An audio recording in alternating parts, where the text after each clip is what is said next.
Hey, it's Karin. Welcome to this episode of A Touch of Genius, your place to get curious about your personal ingenuity and develop your potential. Together, we're going to discover how to break down and break through limitations so we can shine brighter. We'll find out how this helps us create a better life experience wherever we are and explore its far-reaching implications. We'll also be learning more about how someone else's touch of genius impacts us. Get your notebook and cookies ready, and let's dive into this episode. Hello, genius. I hope you've been well since we last connected. We talk a lot about creativity and curiosity as being key components for genius to excel. Talent is another quality that is highly associated with genius, although we've had many genius inventions and even unexpected discoveries that were not necessarily associated with talent. One thing that many people I've spoken to about the topic of genius share is that they don't feel that they are geniuses. That's because they compare themselves to other renowned and historical figures whom we have labeled as geniuses. But since we're here to talk about how each one of us can excel at our personal potential, we're going to look at the things that we share and which can help us tap into that potential in order to actualize it. Whether you're an adult, have children, or you happen to be a youth listening to this show, I'd like to remind you that you have that hidden potential within you, and that it's just a matter of looking within to let yourself shine. This episode is dedicated to all those kids out there who may not be clear on what their talents, abilities, or possibilities are. It's normal to feel this way in a world that is often so distracting that you can't really focus. I encourage you to be patient with yourself, even when life, or even some parents, might be pressuring you into making decisions that you are not yet comfortable making. Everything is part of progress and part of growth. That said, let's look at genius.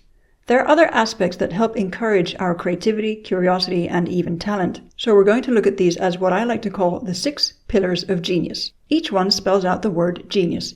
Generosity, enlightenment, nourishment, imagination, uniqueness, and sensitivity.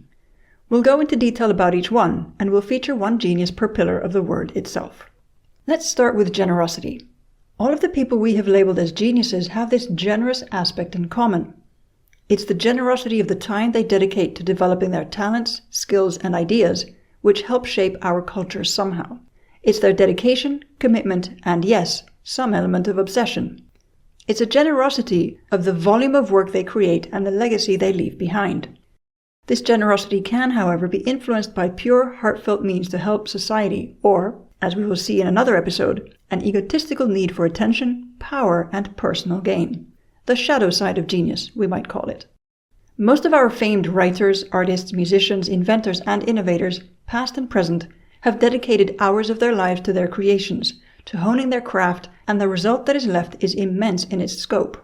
Simon Sechter was an Austrian music theorist, organist, conductor, and composer. He was a well-respected music teacher during his life who earned the praise of Beethoven, Schubert, and Schumann. I've chosen Simon Sechter as our genius to represent generosity because, although his music is largely forgotten, he was one of the most prolific composers who ever lived, having composed over 5,000 fugues. He also wrote masses, oratorios, and 5 operas.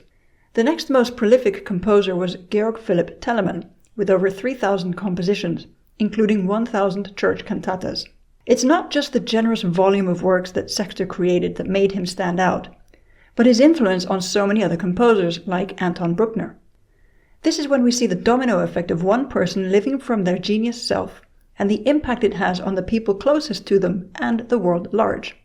Now think of the hours dedicated to studying music, to playing it, teaching it, and writing it. So much of what we ever witness from a creator is only a partial amount of what they actually generated. We see the tip of the iceberg, but not what lies beneath the water. Whether it's an artist, a writer, a musician, a composer, or an inventor, think of all the notes they wrote that never saw the light of day, and are perhaps even long gone by now. This personal investment is priceless, and the legacies they have left us even more so. Most of what they created, they did so based on love, joy, and imagination. When we dedicate time to the things that fill us up, we get to discover aspects of ourselves that perhaps we would never discover if we kept our nose to the grindstone. In order to take in the vastness of possibilities at our fingertips, we need to look around and within. This is where we will find the infinite abundance of ideas and potential that exist within each one of us. Think as well of all the hours of practice any athlete dedicates to their sport, and the results that we see. That's why those medals and trophies typically mean so much to them. They're the material pinnacle of all those unseen hours of training and dedication. This brings us to our second pillar of genius, enlightenment. The word enlightenment comes from enlightened, which means having knowledge and spiritual insight, to be free from ignorance. If we agree that there is some sort of energy greater than us and which drives our very existence, whatever name you may give it, then it is this essence that guides us on our personal evolution as individuals and as a collective. Through enlightenment, we connect with this invisible yet powerful life force energy that gives us life and supports our creativity. On that note, I'd like to share a quote by Carl Jung. One does not become enlightened by imagining figures of light, but by making the darkness conscious. You may find that many people who delve into spirituality talk mostly about being the light, feeling positive, and feeling good. But there is a thing called the shadow side by which we get to enlighten ourselves and grow personally and spiritually. Think of an archaeologist. There can be a lot of dark tunnels to go through until they find the treasures they are seeking. The same happens within us. Not everybody may feel spiritually inclined or enlightened, yet we are all on our path of enlightenment, whether we are conscious of it or not. Spiritual enlightenment is the discovery of our true eternal self. It's the process by which we break free from those illusions and labels we've created about ourselves. Spiritual enlightenment is a journey, not a destination. That's why the work is never really done. It requires self-discovery, self-reflection, and self-realization. Most of our renowned geniuses have followed their path of self-reflection and self-realization in order to do what they did. In episode 3 of this podcast, we saw how Victor Hugo's interest in Spiritism brought him fascinating insights from the spiritual realm. But he is not the only one to explore a more spiritual element of life and bring this into his creations. If you're skeptical of this spiritual or life force element and its influence on what you do, just think of how many times you've heard someone say, "I don't know, it just came to me," when they composed a song, painted something, or wrote a book. They tapped into this energy and allowed the ideas to flow through them, if only for a minute. To represent the pillar of enlightenment, I'm not choosing one particular genius, but rather the Age of Enlightenment itself. This was a European cultural and intellectual movement in which ideas regarding reason, nature, and humanity were combined into a worldview that encouraged revolutionary developments in art, politics, and philosophy. It was inspired by a belief in the possibility of a better world. One of the key aspects to Enlightenment thought was the power by which we humans understand the universe and improve our condition. The goals of rational humanity were considered to be knowledge, happiness, and freedom. The Enlightenment also had a significant impact on music. During this period, composers sought to create music that was more accessible, expressive, and rational. Some of the most notable composers of the Enlightenment include Joseph Haydn, Wolfgang Amadeus Mozart, Ludwig van Beethoven, Franz Joseph Haydn, George Friedrich Handel, Johann Sebastian Bach, and Franz Schubert. Their music was able to reflect the values of the Enlightenment, which included the importance of reason, individual freedom, and the pursuit of knowledge. Music, as we've alluded to in the previous mini-series about energy, including sound waves, has a deeper impact on our psyche and emotional state than we often pause to consider. If you have children, you may also want to correlate the kind of music they listen to with their ability to concentrate, empathize, and their level of patience. Our next pillar is nourishment, which we discovered in episode 5. Here we spoke of nourishing our gifts and ensuring that we could express them with our world. Nourishment spans from the thoughts that we think to the food that we eat and the people we share our time with. It's also part of a feedback loop that helps us modify and improve the things we set out to do. This one is especially important for parents to hear because how they nourish their kids mentally and emotionally will have a strong influence on how they develop into adulthood. Imagine you're planting a garden. You have seeds for flowers, trees, and other plants. You may have an idea of how you want your new garden to turn out. But you can't plant a seed and expect it to grow exactly as you want or when you want, because each seed has its own time to develop into what it is meant to become. If you constantly poke at it, digging up the earth to look and see if it has even begun to sprout, the odds are that you will destroy that seed before it has a chance to grow into a strong, tall, and fruit-bearing tree. The same thing happens with people, especially children.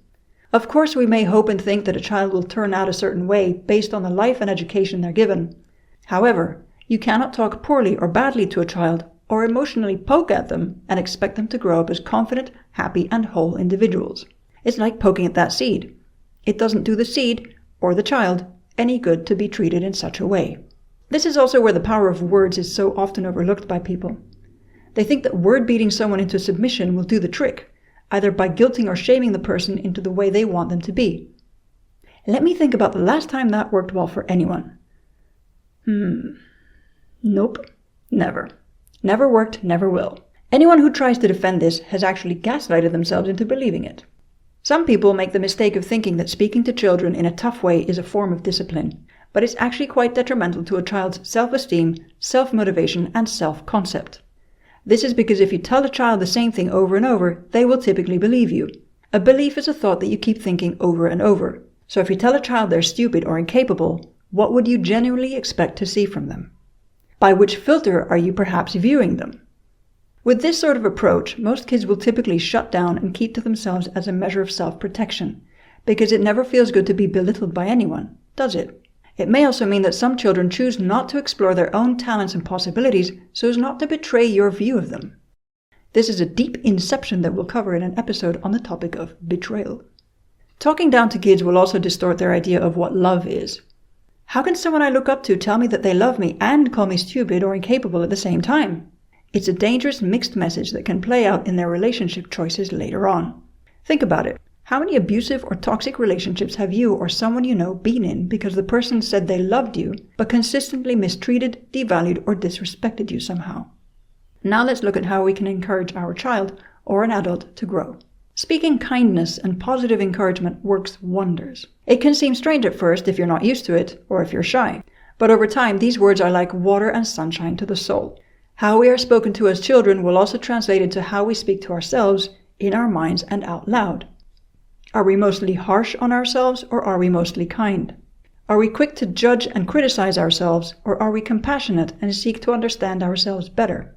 Here I would love for you to pause for a moment, especially if you are harsh with yourself or others.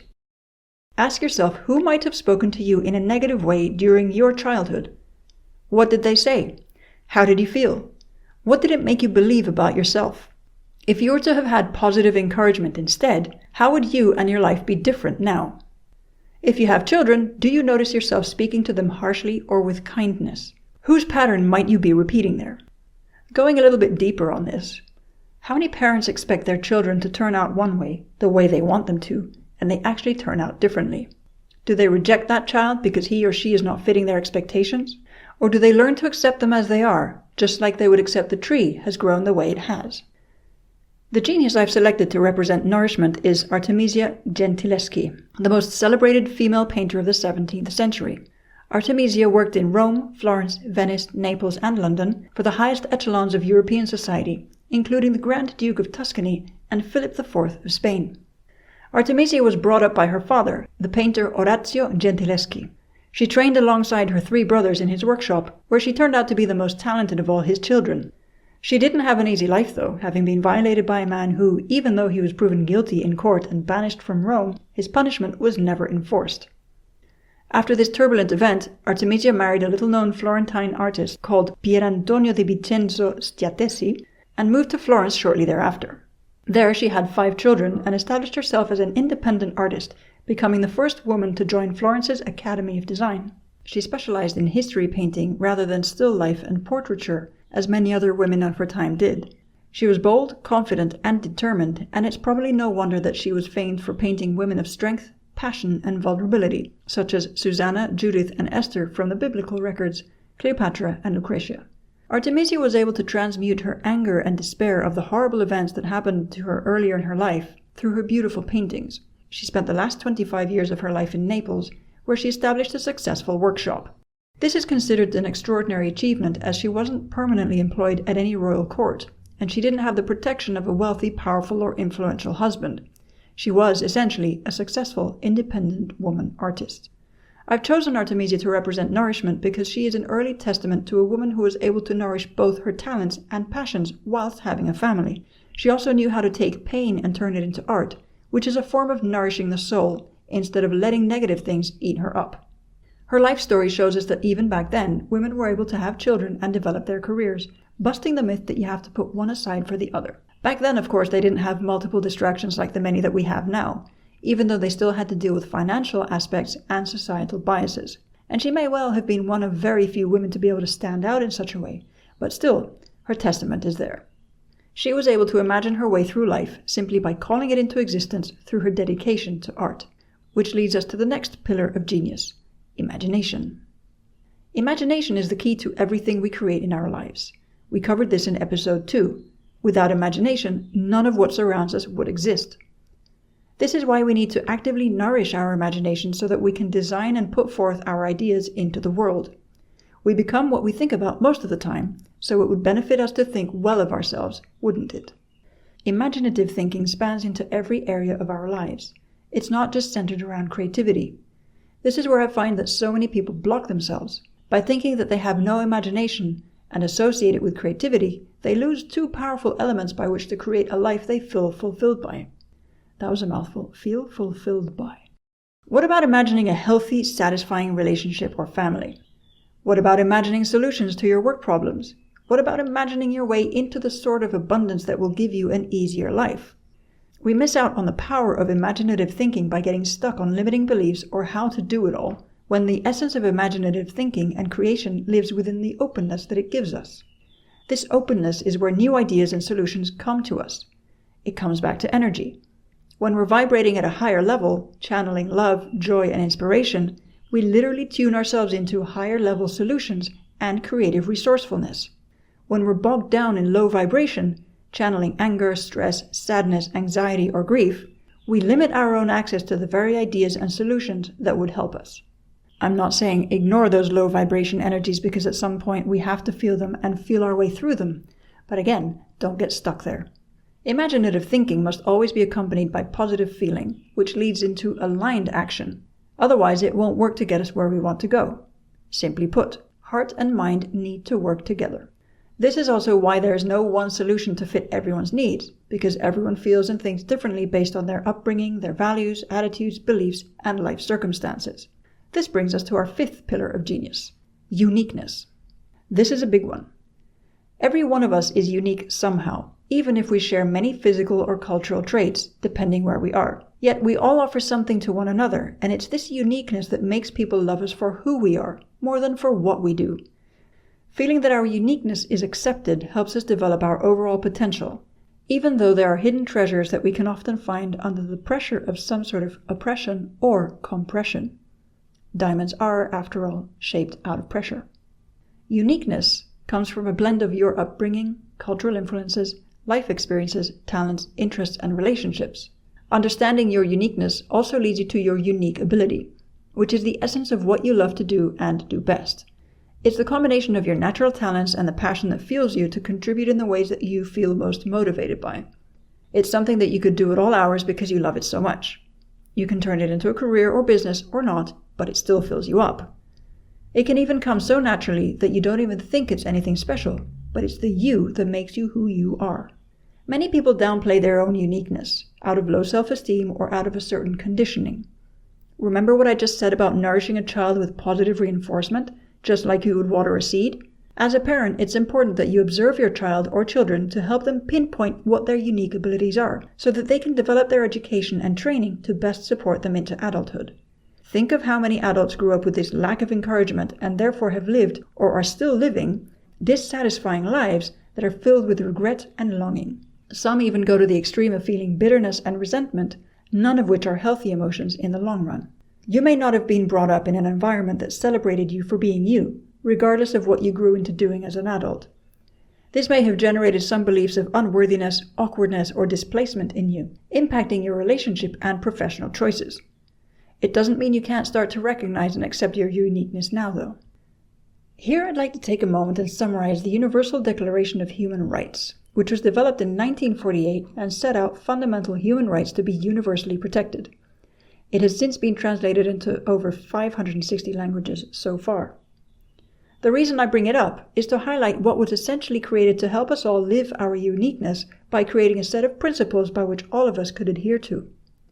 The Declaration's key principles are: the inherent dignity of all members of the human family is the foundation of freedom, justice, and peace in the world. All human beings are born free and equal in dignity and rights. They are endowed with reason and conscience and should act towards one another in a spirit of brotherhood. Everyone is entitled to all the rights and freedoms set forth in this declaration, without distinction of any kind, such as race, color, sex, language, religion, political or other opinion, national or social origin, property, birth, or other status. The Universal Declaration of Human Rights also sets out a wide range of rights and freedoms, including: everyone has the right to life, liberty, and security of person. Everyone has the right to freedom of speech and expression. Everyone has the right to education. Everyone is equal before the law and is entitled to equal protection of the law. No one shall be held in slavery or servitude. Slavery and the slave trade shall be prohibited in all their forms. So this sounds like pure common sense if you were brought up in the spirit of treating others as you wish to be treated, right? And don't you think that if we all just kept our focus on these simple principles, things would be easier? If everyone really means everyone, then why, at least in the countries that openly adhere to this declaration, are we still having to redetermine these simple principles somehow? It's obvious that when people have not been brought up to accept their uniqueness, it can generate feelings of anger, jealousy, and resentment, which can lead them to try and harm or limit other people from living out their own uniqueness. I find it strange to be living in such times where on one side people are being strongly encouraged to be who they are with all the rights and freedoms, whilst at the same time other people's rights and freedoms are being limited to please the first. It just seems very contradictory and dystopian, doesn't it? I'm curious to know your thoughts on this. My chosen genius to represent uniqueness is pop rock band Queen, for their tremendous impact both musically and culturally. Frontman Freddie Mercury was someone who felt free to embody his whole self in his music, dress, and in his stage presence. The band fused opera and heavy rock with arena rock, symphonic rock, and pop rock, creating a unique sound that was immensely popular and very radio-friendly. Emblematic songs such as We Will Rock You, Don't Stop Me Now, Radio Gaga, Somebody to Love, and Bohemian Rhapsody are perfect examples of their wide-reaching, iconic style. Their music was so liberating for millions of people around the world who saw themselves represented by this magnificent blend of styles. And this brings us to the final pillar of genius: sensitivity. All creators and creatives have a specific sensitivity by which they are able to channel their thoughts and visions into reality. This can imply emotional sensitivity, intellectual sensitivity, and spiritual sensitivity. We wouldn't have beautiful paintings such as The Birth of Venus by Sandro Botticelli, the emotional music of Franz Schubert, or Jane Austen's Sense and Sensibility, which explores the balance between human emotions and reason, if their creators had not respected their own sensitivities. Sensitivity has often been put down as a weakness. In certain cultures or cultural tides, men have been looked at as weak leaders or weak fathers because they expressed a certain sensitivity. How many boys still today hear that boys don't cry, yet they still cry quietly at night when nobody can see them? They learn to feel shame at expressing some of their deepest feelings because of emotionally disqualifying messages like this one. Women have been seen as overly sensitive simply by showing their emotions more often than not. Yet at the same time, if we don't show emotion, then we're labeled as cold and uncaring. We've all grown up somehow with mixed messages about the very thing that connects our brain to our heart and acts as a channel for some of the most beautiful poetry, writing, music, art, dance, moments, relationships, and life itself to happen through us. Sensitivity is, in truth, one of our greatest strengths, when we understand it and honor it. It's one of those delicate qualities that makes us truly human, and through which we can explore our personal genius. Sensitivity gives us depth of feeling and experience. It gives us empathy, through which we can have more compassion towards others and discover ways to help them, whether it's through our work or our talents. Being sensitive can also mean having a predilection towards recognizing patterns and making connections between seemingly unrelated ideas or across disciplines. My chosen genius to represent sensitivity is actually a piece of music, written by Spanish composer Joaquín Rodrigo, a genius in his own right. It's one of my favorite pieces because of its deep sensitivity. The piece is the Adagio from the Concierto de Aranjuez, one of the most memorable pieces of Spanish classical music. The concerto's title, Aranjuez, refers to the royal palace of Aranjuez, a spring resort palace and gardens built by Philip II and later rebuilt by Ferdinand VI. Rodrigo was inspired by how beautiful and tranquil the gardens were, which he visited with his wife, Victoria. The piece was written during a tumultuous period in Rodrigo's life, marked by the Spanish Civil War and the loss of his first child in a miscarriage. The Adagio is especially notable for its haunting beauty and its emotional intensity. In the show notes, you'll find the link to my favorite performance by Spanish guitarist Pepe Romero with the Academy of St. Martin in the Fields, conducted by Sir Neville Mariner. This ensemble performed this piece so beautifully, and you can literally feel that everyone who played their part in it was living their personal expression of sensitivity and genius. For the best environment to hear it in, I suggest listening to it late evening with the lights off or just a few candles lit. And that's a wrap for our 6 pillars of genius. I hope each one sparked some curiosity in you. To further develop your curiosity, it's time for a genius little exercise. I'd like you to list out the 6 pillars of genius and contemplate each one for yourself. Are you living into each one? What thoughts or beliefs come up for you around each one? Where might you be limiting yourself in each one? How might your life be different if you felt more fulfilled in each of these pillars? And do you have an idea of what you would need to do to balance them out? As always, thank you for listening and for sending me your messages. I love hearing from you. Until the next episode, take care of your genius self.